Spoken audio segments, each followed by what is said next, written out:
right, so I did pretty good today for Facebook scrolling habit. I only checked my phone once. I was downtown and I saw a post, a comment from my friend. So, okay, I didn't open that, so I can't proceed until it closes. Okay. Now that means Edge is going to open next. All right. So my friend posted a post that says, some narcissistic men will specifically target successful and desirable women to trap or humble them early on in an attempt to break them down through mistreatment, betrayal, infidelity, put-downs, or sabotage. Whether it's marriage, pregnancy, a shared business, or some other form of deep investment, they were always seeking power and control over their dream woman, an unattainable woman they idealized and love bombed just so they could attempt to humble her and continue to have access to her long term, even after they took off their false mask and revealed their true selves. Once she is invested in him, they will lash out in envy. They will fabricate imaginary flaws that don't exist, minimize her or downplay her, or hyper-criticize and neg her to get her to doubt herself. This is by Shahida Arabi, MA, Masters of God knows what. Self-care warrior, best-selling author of Becoming the Narcissist, Nightmare in Power, Surviving and Thriving After Narcissistic Abuse. I added a comment. I just want to read the comment that I wrote. I said, I read this like 3 times and still felt unclear on exactly what humble strategy is. So I searched, and this is the AI overview. Common tactics used to humble a woman: negging and backhanded compliments, offering insults disguised as praise to undermine confidence, devaluation and criticism, intentionally creating a feeling that she is never good enough through criticism, often occurring after initial phase of love bombing, triangulation and discarding, creating jealousy or bringing in other people to make her feel replaceable and insecure, minimizing accomplishments, ignoring, changing the subject, or reducing the significance of her successes to prevent her from feeling proud, gaslighting and projection, denying her reality and accusing her of things she did not do, making her question her own sanity and value, silent treatment and withholding love, sex, affection, and communication to punish her and assert control, impact on the victim, forced humility / self-silencing. Survivors often learn to shrink themselves and hide their accomplishments to avoid triggering further abuse. Reduced self-worth. The constant criticism can lead to a severely damaged sense of self, constant need for validation. The victim may become hooked on seeking approval from a narcissist, leading to a dynamic of emotional dependency. And I said, I want to add something. If you are not familiar with the term spineless sadist, learn it.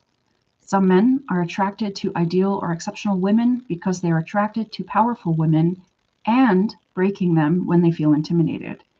In the event that a powerful woman is too resilient, confident, or intelligent to fall for slow tactic negging, gaslighting, or worth degradation, a spineless sadist narcissist will love bomb a person until the point of settling into a secure commitment, once we trust them and feel safe enough to make decisions that are difficult to exit. Then they strike by suddenly terrorizing a person to exhaust them into an unexpected, constant state of confusion, fear, and dysfunction. When they feel intimidated by female power, and terrorizing us is how they get their power back. After convincing themselves of a narrative where we abused, harmed, damaged, and victimized them. It comes in the form of vilifying us, then hitting us back with righteous indignation they believe is justified. Because they perceive us to have wronged them or controlled them, they lash out back as self-defense, and it's not. It is an insidious form of narcissistic injury. It's a total shift in character overnight from a gentle to vindictive person. It is strategic and sudden rather than gradual. They use it when gradual attempts don't work. and it will leave you with a hell of a lot of PTSD because you think they are too kind to be scary, but you also have some suspicion over time that you dismiss.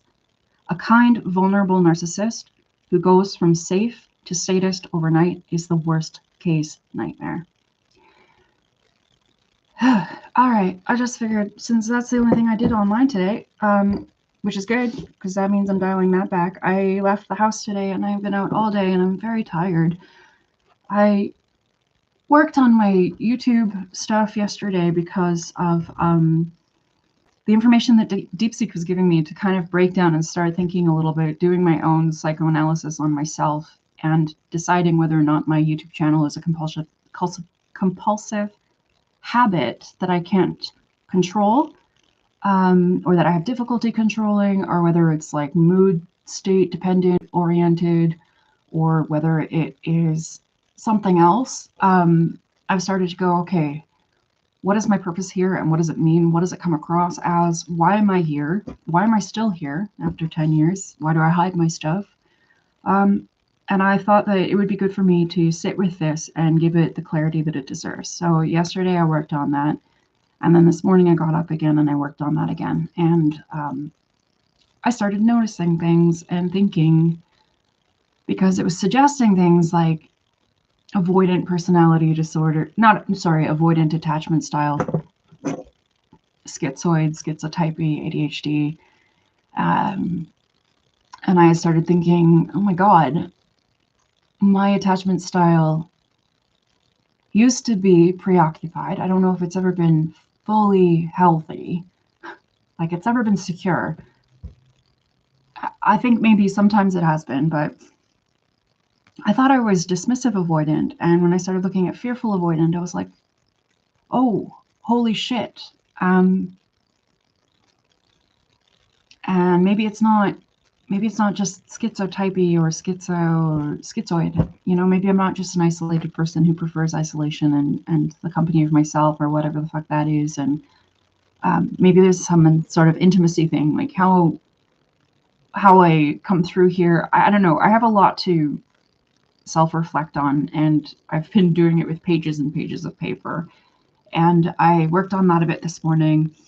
Then I went to my therapy appointment, and the first thing she said is like, oh, it's a beautiful day. And I'm like, yeah, it's better. And she's like, it's nice outside. And I was like, yeah, I'm not a fan. And she's like, I was like, I get it. Winter's over and now it's summer in Calgary. We had snow 3 days ago, and now I realize on my way over in the bus that it's about to get busy again, and now I feel anxiety. And she's like, you sort of seem to have agoraphobia. And I was like, yes, I do. And we discussed that a little bit. And I was like, it's not like I can't leave the house or I have a panic attack. I dissociate from my environment. I don't feel at ease. I don't want to be in any place where I see a lot of people. I find it overwhelming and overstimulating. I don't like being in any place where there are people and I feel at odds. I feel anxiety. I feel like I don't belong to humanity, and I just want to stay at home and I'm happier there. And I suspect that, you know, even though my other doctor gave me a schizotypy personality disorder, which was like, oh, that's new. I used to be borderline, but sure, let's go with that one. I told her, you know, I've been sitting with it, and I think I really do fit the profile of schizoid, just the preference for isolation and living in my mind and living online and not really wanting to have that much to do with people, not really pursuing relationships or wanting them or feeling like they're missing, and not wanting relationships, right? So that stuff came up in therapy, and we looked over my routine, and she's like, well, where do you want to go with this next? And I didn't know how to explain to her, like, well, I've been doing my own therapy with myself all morning with this YouTube thing, and I tried to bring that up with her, and tried to explain to her what this has been for me for the last 10 years, and she didn't really understand. She's like, well, maybe it's time to get a job. And I was like, well, what I want is passive income that I can earn online without leaving the house ever. But you can't really tell social workers that's your plan. And then she set me up with I'm going to have a tax advisor to help me go through the the whole, there's going to be two different, I thought there was just one. So there isn't. There's two. Alberta tax benefit and then the federal tax benefit both have to happen. But then I was like, what? She's like, well, this one has to happen first, then this one. I was like, well, that's totally backwards from what I was just working on. So, okay. And she said, all right, well, we got this person that you can come and meet with. And I was like, okay, great. But by the end of the interview, and I told her a bit about my history and stuff like that, my lifestyle, and I started talking about the island and feeling really nostalgic. And then, yeah, therapy was over. So I go to the bathroom and I was in there like 2 minutes, and then like security comes in and I'm washing my hands and he comes in the door and he's just like, security, and I'm like, fucking Sheldon Schumer. Like, I've only been here 2 minutes. And he's like, well, it's just routine, just checking all the bathrooms. And I was like, okay. And I'm like washing my hands and waiting for him to leave because I want to check my hair. And I'm like looking at him and he's looking at me and I'm like, you're standing in the doorway. I didn't say it. I'm just looking at him like, you're standing in the doorway of the women's washroom while I wash my hands, watching me wash my hands. And I've been in here 2 minutes and you're telling me it's a routine check. So why are you still standing there staring at me? Like, I want to check my hair. I washed it late and I dyed it yesterday. And it's like, dude, go away. Like, what are you doing?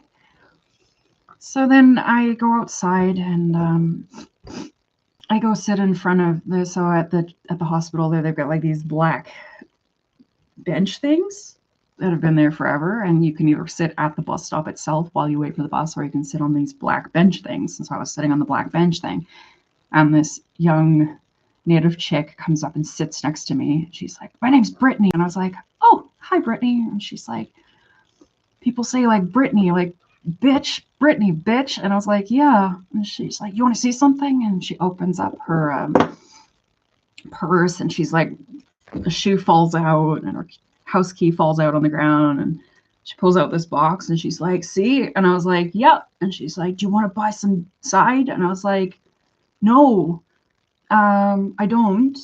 And she's like, well, and I was like, yeah, you might want to not put that in that container either, because it's going to shake around and then you're not going to have a rock anymore. You're just going to have powder and no one's going to want to buy it. So that's probably not the best container. You're going to lose it. You have a dime bag? And she's like, no, but I know you. You were in jail. And I was like, actually, I haven't been in jail. So I've been in psych wards, but I haven't been in jail. And she's like, no, I remember you. You were in jail when I was in jail. I was in jail because I killed my mother. And I was like, yeah. And she's like, yeah. My name's Brittany and I'm from, and then she said her whole name. And she's like, you know my name? And I was like, no. And I wasn't in jail. And then she's like yelling at people that are walking by. She's like, bitch, bitch. And then fucking security guard walks up. She's like, you're an asshole. And he like approaches. She's like, you're so black. And I was like, and then he was like, I'm going to have to ask you guys to move along. And I was like, yeah, but we're waiting for the bus. And he's like, I was like, why do you have to ask us to move along? And he's like, well, this spot is for the patrons of Good Earth. And I was like, since when?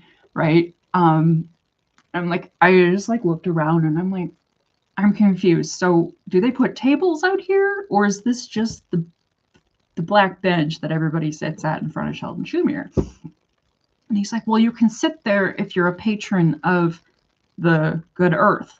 And I was like, okay, so if we have coffee from Good Earth, we can sit here and you're not going to make us leave.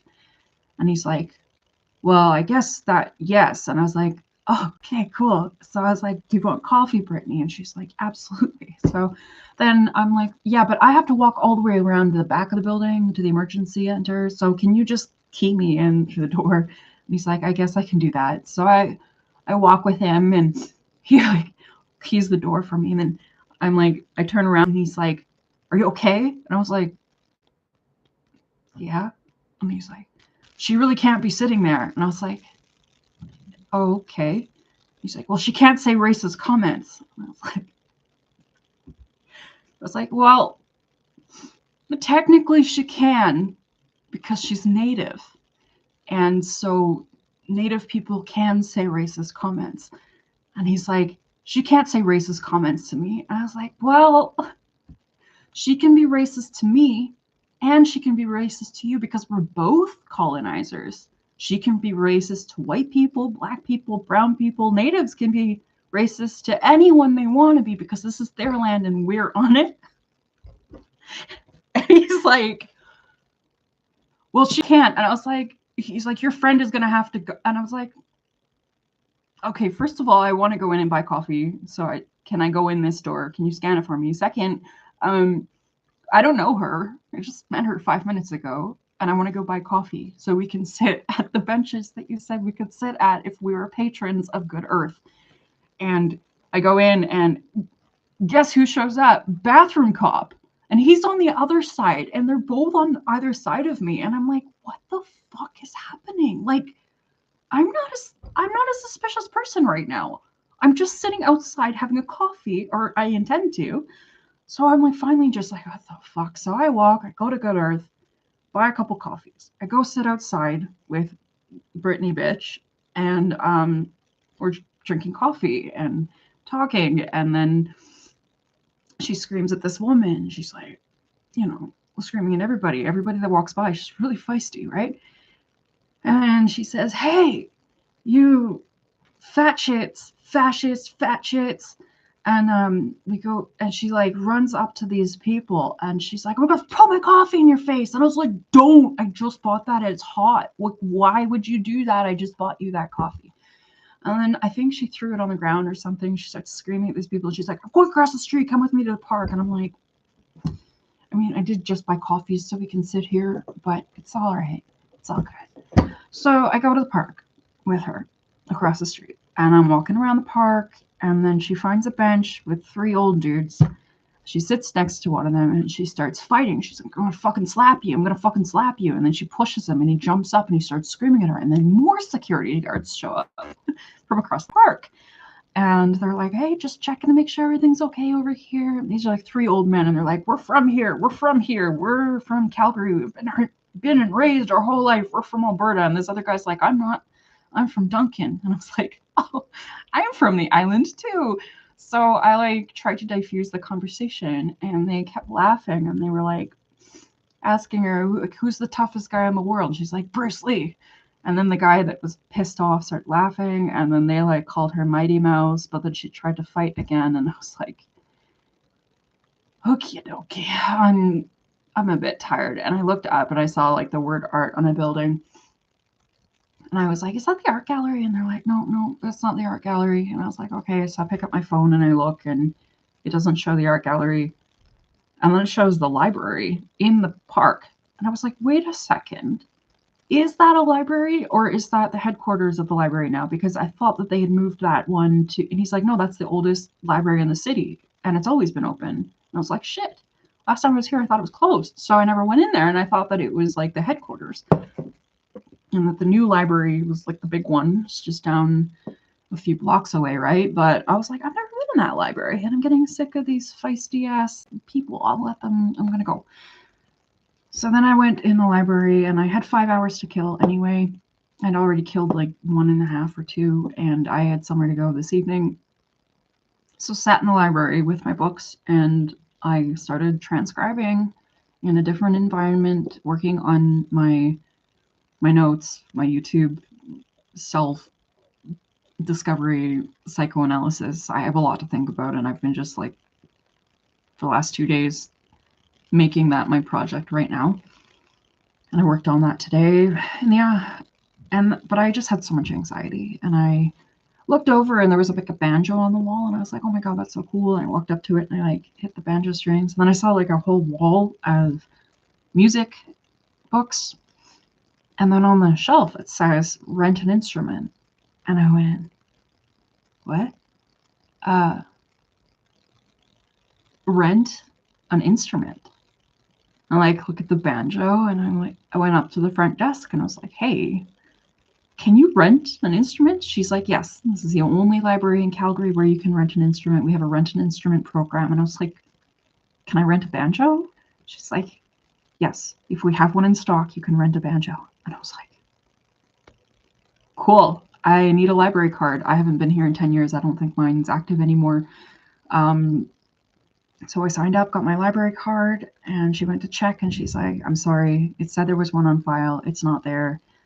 So you're on a wait list. You'll be the next one that we call. So just make sure that you check your email, make sure that it's not, it's like, damn it, I really wanted to sit in the park today and start playing banjo. But I'm next on the list. And she said, it's a program, you get to take it home for 3 weeks. So I can take a banjo home for 3 weeks and take out the books and practice banjo. So that made my day. So I'm on the banjo rental wait list from the Calgary Library, and that's going to be awesome. And then the lady behind the counter went to look for the banjo, and the other lady was like talking about, oh, I want to learn guitar. And I told her, like, the best way to learn guitar. I've had a guitar my whole life. And she's like, I just know a few. And I was like, listen, every time you have a song and you think, I want to play that on guitar, you write that song down on paper with the chords, and you teach yourself that song. Every time you think of another song, you write it down on paper. Before you know it, you're going to have a binder. And as you practice each song, you're going to pick up more chords, and you're going to learn it so fast. I had that thing for 15 years, and I never learned it. But in the last 2 years, just by writing down every song that I want to learn on guitar, on paper, and stashing it in a binder, I now have 4 binders. I know probably 40 chords without even thinking about it anymore, because you slowly learn and you return back to the songs you love and you learn the ones you love. That's how you learn. And she's like, thank you. And I was like, it works. And the lady comes back and she's like, do you want to get a different instrument instead? I was like, damn it. No, I have other instruments. It's a banjo. I really want a banjo. So I left. And I thought, okay, I just have a lot of anxiety. I can't even sit in the library right now, so I'm going to go for a walk. So I was headed east and then north and walk toward that art building, because I thought maybe there will be an art exhibit that I can go chill at. And then I ended up on some street, I don't know, and I looked over and I was like, oh, we're at the corner of where the Drum and Monkey used to be, but it's called something else now. And I looked down the street and the Hop and Brew's there, but it's not the Hop and Brew anymore because the Hop and Brew got shut down. And I was like, wait a minute, is it still open? And so I walked to the Hop and Brew, and it says open on the window. And I'm like, has it been turned into a fucking restaurant or something? It's called the Civic now, the Civic Pub or the Civic House. And I was like, I'm just gonna do what I always do. I just walked into the Hop and Brew, went up the back, up the staircase, took a piss upstairs, went down the other stairs, and I was like, I feel really so happy.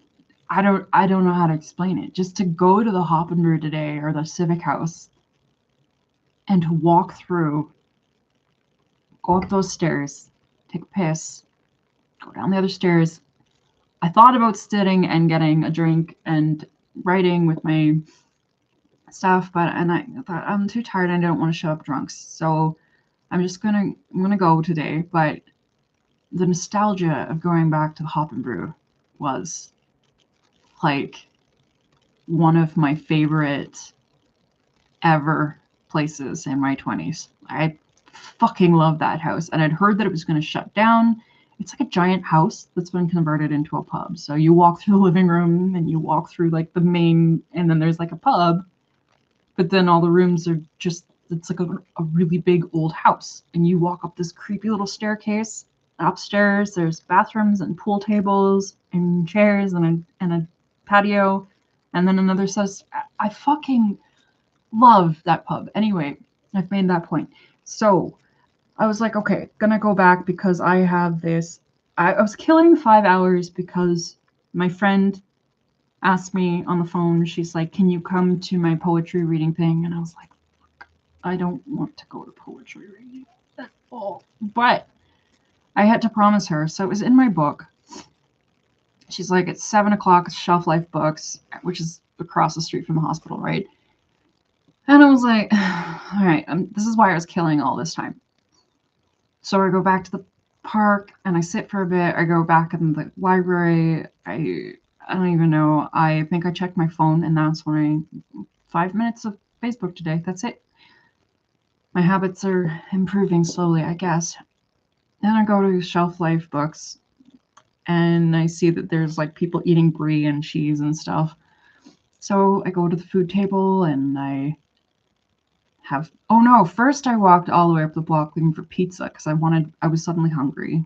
And I ended up at like, if you keep going south on Elbow, there was something on the right. It was like an orange, I don't know, but it was pretty good pizza, $4 for like one slice. I wasn't really that hungry, so.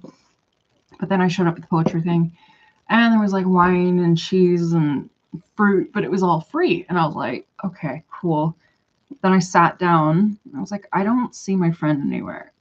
And then the people at the front were like, all right, we're here for the book reading for this person and that person, whose name is, I don't even remember now, for these 2 books. And I was like, I'm at the wrong thing. I did the wrong day. I wrote the wrong day down. I'm here on the wrong day. I don't even know these writers. And so I sat through an hour of that, but I felt like just anxiety to be in a social space. And I unfortunately, some lady was like, oh, do you want to sit here? And I had gone to the very middle and I felt so agoraphobic. I wasn't trapped. I knew that. I knew that, I'm not trapped. I can leave at any time. I'm an adult. I have agency. But feeling of being like in the middle and in this uncomfortable chair and squishing and having like too many bags on the floor and listening to these 2 authors I don't know that had interesting things to say, but I was like, the whole time I was just, this means I have to come back again, either tomorrow or maybe I missed it yesterday. I can't check my phone and find out whether or not I missed my friend's thing. So then they're like, okay, we're gonna have a break, and then we're gonna have free wine. And I was like, that sounds cool. So I go outside and I check, and it says that my friend's poetry thing started at 7 at the fucking alcove. And I'm like, do I go back in and have free wine? Or do I go to my friend's fucking thing at the alcove? And I was like, it would be so rude to ditch after sitting through all this with everybody. But at the same time, I was like, fuck. All right, I wanted wine, and it was free. But then I was also like, cool. So I guess I'll walk to the alcove. So I walk to the alcove, I get in the door, and there's like a cabaret striptease with lots of sparkles. And I walk in and I'm just like, I don't know why. I just had no energy for it. I was like, okay, this is better. But I'm not emotionally responsive to human beings around me. And I sat down and there were 2 more poets, and it was sad, but it was okay. But everyone in the room was like clapping and roaring and howling and laughing. And I thought, I can't laugh anymore. I don't know how to be I don't know how to be emotional anymore in public spaces, and I feel at odds with everything. I don't feel connected to people anymore. I don't feel connected to the city. I feel unhappy here. I mean, I knew that I would be unhappy here, and I was trying to be practical, and pets have a good home, and what matters is the home, right? Doesn't matter where you are. It matters that you're safe and comfortable and you have affordable living and pets are good and everything like that. But I'm just like, I don't love Calgary, and it doesn't feel the way that it did when I was young. I'm not enthusiastic about any of this. I feel like leaving the house is a chore. And it ended, and I was like, hey, sorry I missed your thing. I went to the wrong location. She's like, oh, okay, well, there's another one tomorrow at Marlborough Mall. And I was like, oh, okay, well, that's in the Northeast. So, I don't know. I have a meeting tomorrow. Maybe I'm going to write it down. I'll see how I'm feeling. I'm just feeling really tired and want to go soon. But I'm glad it really went well, and congratulations on everything. And I'm just going to head off. Missed her show, but then I waited at the train, and got on the train and was sitting there thinking about just really feeling emotionally shut down on the platform, thinking about how sad I am, trying not to think about, the stuff that is weighing me down, the ex stuff, the heartbreak stuff.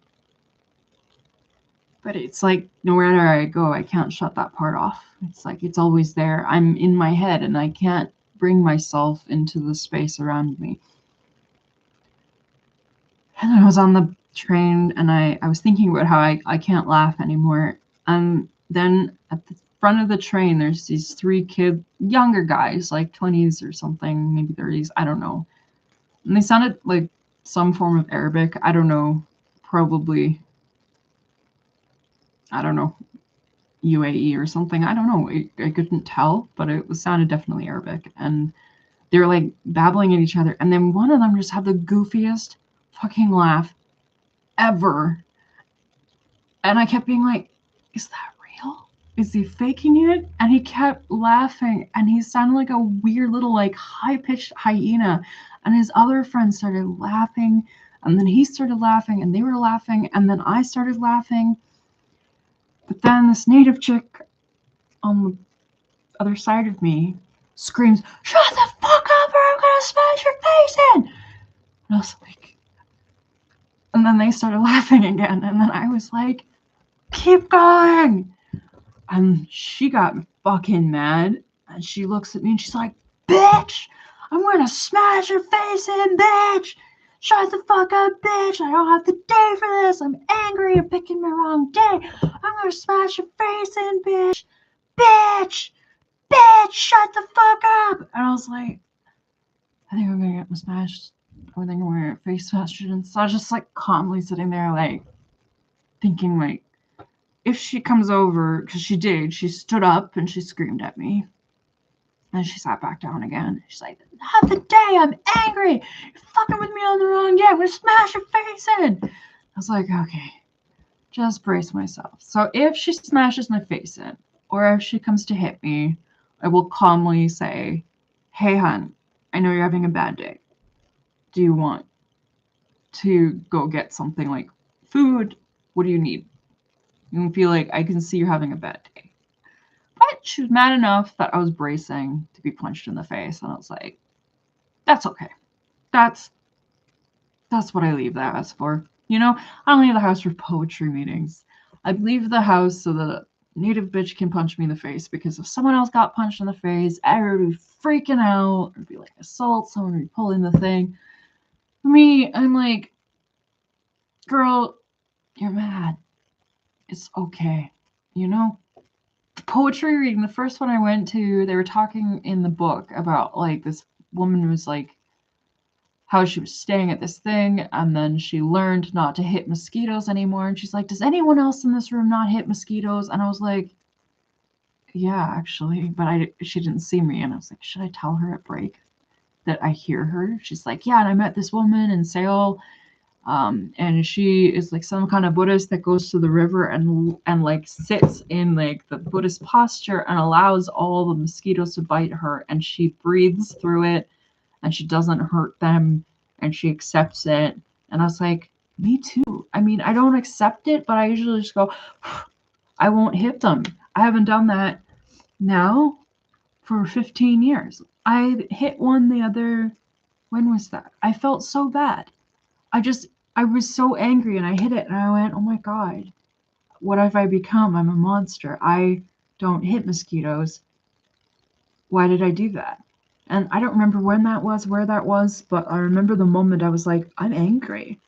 I'm very angry. If I can hit a mosquito, I'm angry because I don't hit them. I'm a pacifist and a Buddhist. I don't hit mosquitoes. If a native bitch wants to punch me in the face, I don't react either. I don't punch people. I don't get punched. I'm nonviolent. I don't hurt people. I don't yell at people. If a mosquito bites me, accept it. Where I go, right? So like the way people react, oh right. Then I get off the fucking train and I walk up towards the mall and I look and I was like, okay, the sky thing is open. I'm gonna go up there And the escalator is always broken. They don't give a fuck about accessibility there. And the escalator is always fucking broken. And then there's these steps. And I'm always so tired by the time I get up there. And I was like, okay, just walk up. It looks like the mall's still open. I'm going to go through. I get to the Sky Pass or whatever the thing they call it. And there's a security guard on the inside of the door. And he goes like this. And I was like, okay. And he opens it.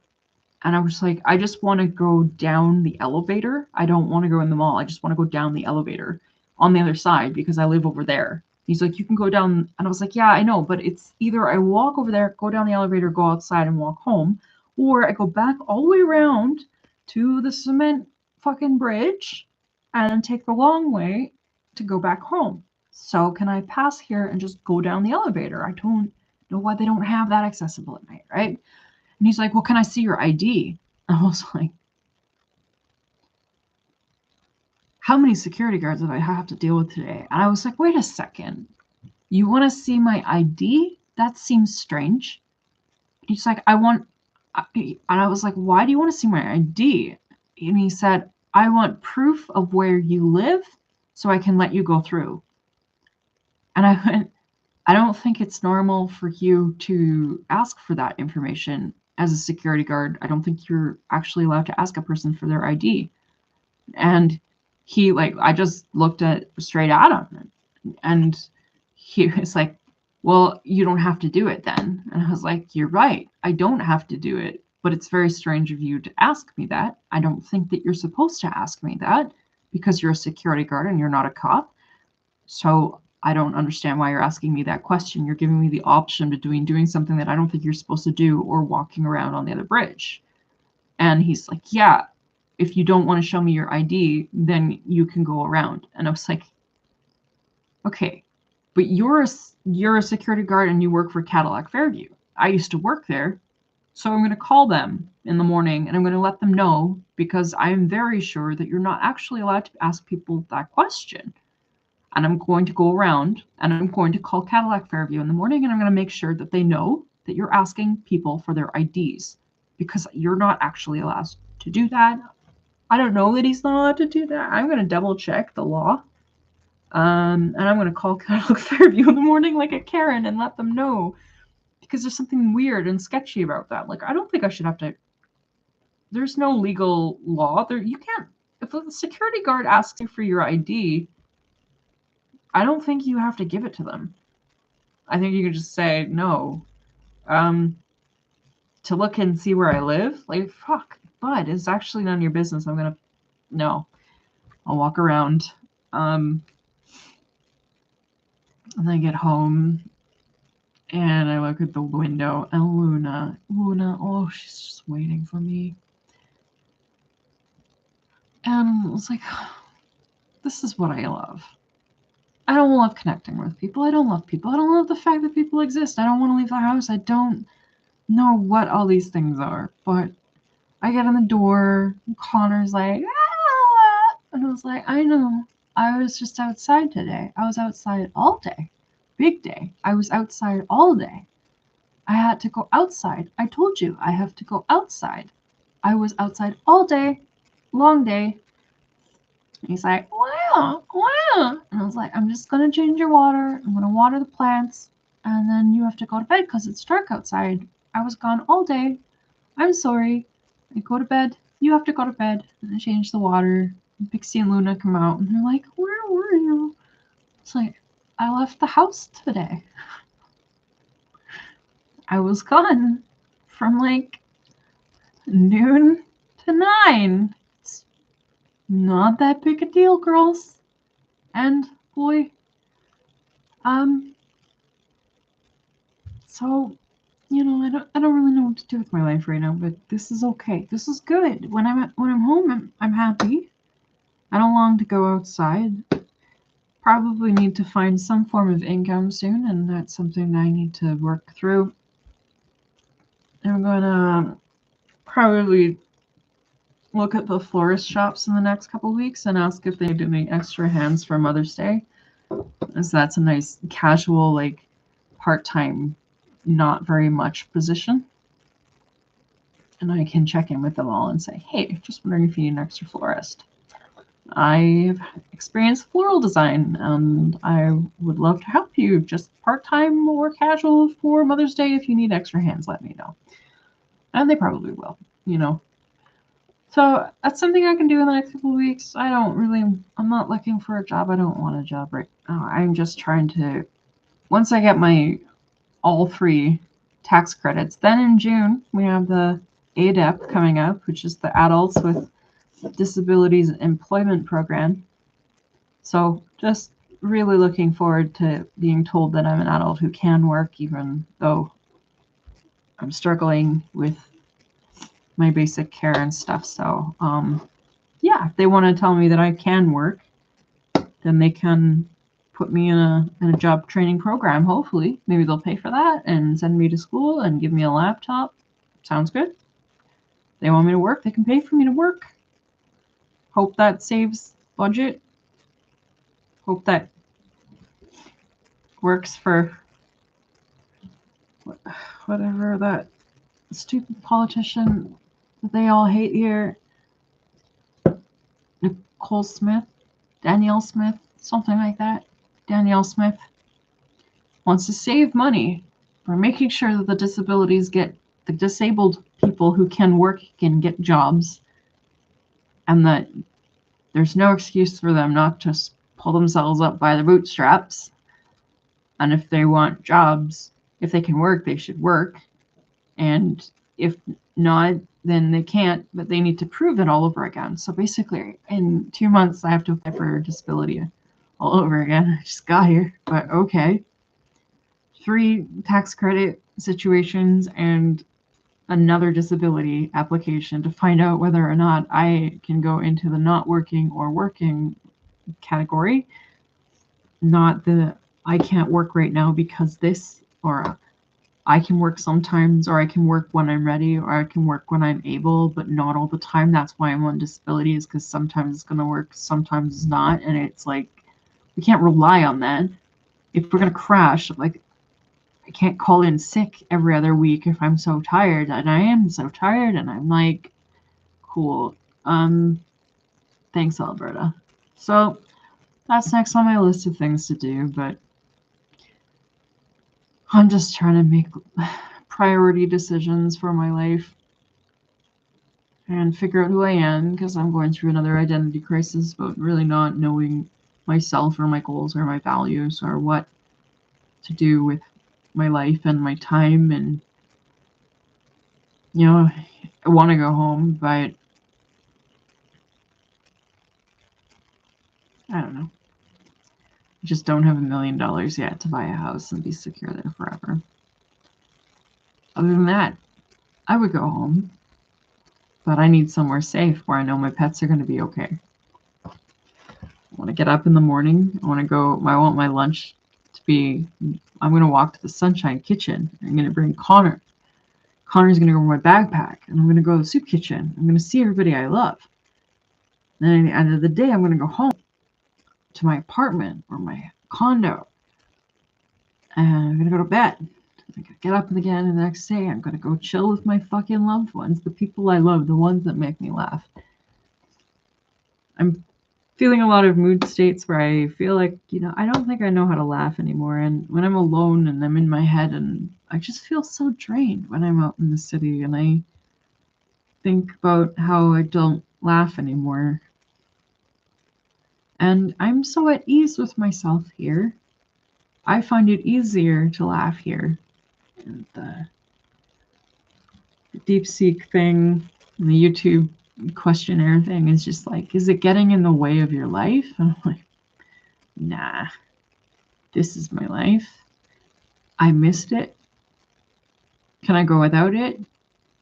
Yes.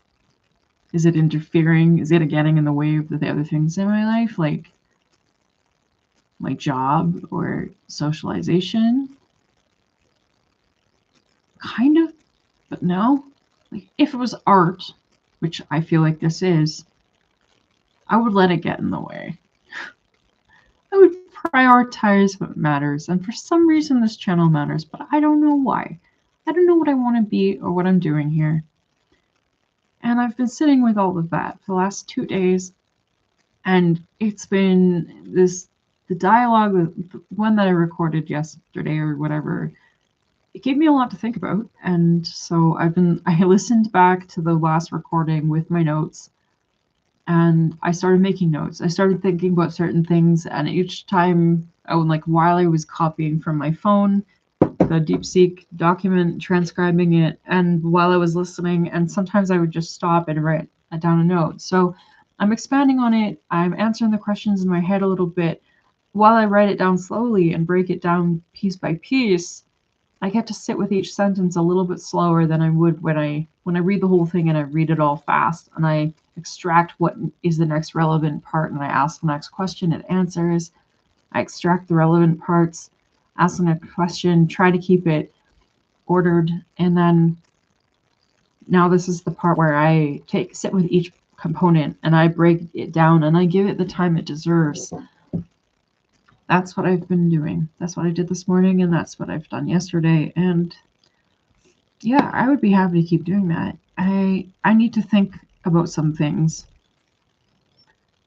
about how and why I express myself the way I do, why I need to hide behind a screen, and is all of this, has it interfered with my life? Do I feel like am I disconnecting with people? Am I using it as, I don't know, these are interesting questions, and it asks me many interesting questions. So there's a lot to think about, and I will think about it. And I'm tired. I'm really tired. But I just got home like an hour ago, I guess. An hour and a half ago. Because it's 40, yeah. And I took my meds a bit later, so.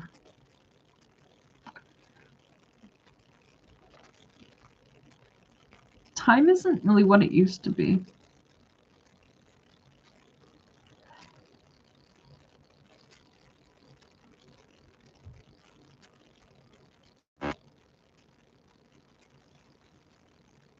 I don't understand how we used to have so much time, and we used to sit with so much time, but we were young, we weren't even, I don't know if that's the fool vibe or what. Like when people just live their lives and they don't really overthink it and they don't try to worry or plan or think like what's the best use of my time or what's the most effective use of my language. What is my priorities, and they just live their life and accept that it's going to be like that. I'm not really there right now. Sometimes I sit at things like this book reading and I was like, really? Like, this is what people do with their time? I can't just do this with my time. What do you mean read a book? I can't just read a book. Try to fight to get myself to read a book. That is like on my list of right before bed. I now have a little lamp right there. I did finally buy a bed lamp, so part of my daily plan routine is phone gets plugged in on that side of the house. Can't be near my bed. And I need to plug it in at night away from myself so that I can't wake myself up to it. Then the alarm will go off and I will have to get up, not turn it off. And then in the morning, start my day. But before bed, it's book only. So regulating my lifestyle and my routine is the best thing a person can do with their time, and that's where I'm at, I guess. I'm old and I don't feel the enthusiasm and excitement of going out anymore to do anything at all, ever. I do a little bit here and there, but I feel like I'm forcing myself out of the house once a week. If I were back home, I wouldn't be. I would sleep at my house. I'd want to spend half my life at my house with the pets, but I would want to go outside every day because I miss going home I miss home. I miss home so much, and I won't move back until I have a secure plan. So I'm gonna need like a priorities pyramid thing. I think maybe any one of those things where I get a magnetic board and I write everything that matters onto like a little magnet, and then I decide, make a pyramid chart or something of each thing to figure out what are my priorities. Now that I've managed my time effectively and come up with like the best system I've ever come up with, I love it. It's simple and it can always work. All I will ever need again is a coil ring notebook, and I got this. But next I need to prioritize my values, but also like, where do I want my attention and time to go? Like ideally, what do I want to accomplish? What matters the most to me? Because life is short, and at a certain point we can't just chase after everything and have chaos and disorder and God knows what we want. We don't know what we want. We want this one moment and that another moment. It's not consistency, it's not stability, it's not regulation. Dysregulation has taken up enough of my life as it is. So that's an exercise I might want to do, and I will watch this back later and I will remind myself. But for now, I think I've had enough of talking. It's been 51 minutes and I don't need to stick around for an hour. No one fucking cares. This is not a channel for everybody. This is a channel for myself to regulate my own thoughts and my own emotions and help me externalize my experience. And other people are welcome to if they want, but they don't want. And that's okay, because why would they want? They don't want. And I don't care if they want or not. That's it. I'm feeling more secure about that part. I'm going to bed. Good night.